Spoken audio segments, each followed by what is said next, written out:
Have you been sitting and watching TV, maybe watching your favorite show? Who knows? Maybe it's Law and Order or Criminal Minds or CSI, all those kinds of different things. But whatever it may be, have you ever watched it and thought, how could I be one of those? Well, you can. I'm not talking about the acting position, other that would be great.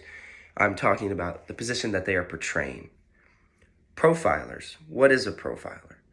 A profiler is a criminal investigator who uses his mind against other people's minds in these cases to figure things out. They give an informed opinion on whether a suspect knew right from wrong, maybe, or at the time of the crime, if it was even a minor being truthful or not. We've seen a lot of minors in cases like this, even on CSI or Law and Order. But have you ever wanted to be that? I'm sure you have. Well, let's talk about it. Forensic psychology. That's what it is. Forensic psychology, the major of forensic psychology, or going into grad school forensic psychology, is something you should really think about doing. As a profiler portrayed for them, you can make very good money, as I should say, upwards of $200,000 a year. And money talks. Let's talk about that. Money talks. Forensic psychologists can come out of grad school making around $78,000 to $90,000 a year, depending on where you work, for the government, for the state government, any of those kind of things. Usually, forensic psychologists work in law. And like I said, whose favorite show isn't Law and Order? Come on, who wouldn't like that show? Anyway, when you're working with this kind of stuff, you can work in all kinds of different places with all kinds of different people.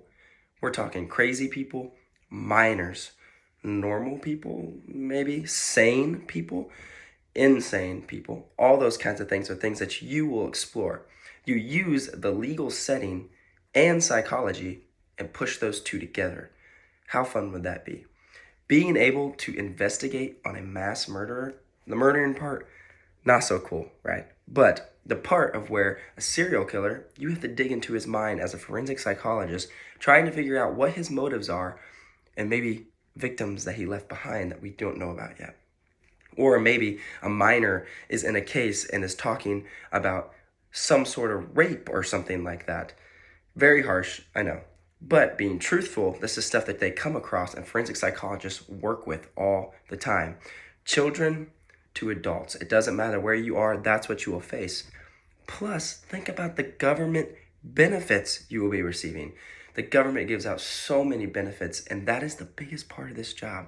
You're making great money while being insured through the government, and, let's be honest, through the government, set up for the rest of your life.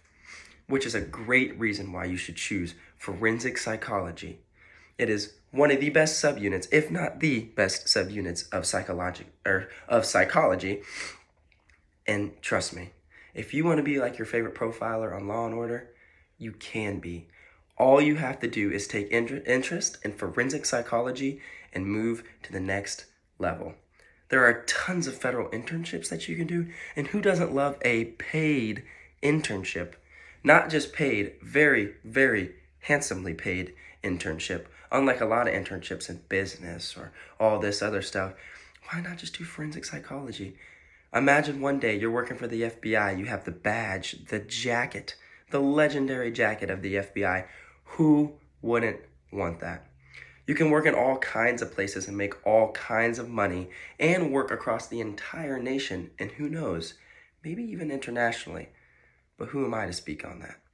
Thank you very much, and I hope you choose forensic psychology next time you're thinking about where you're going to go with your life, because who doesn't want to be on Law and Order?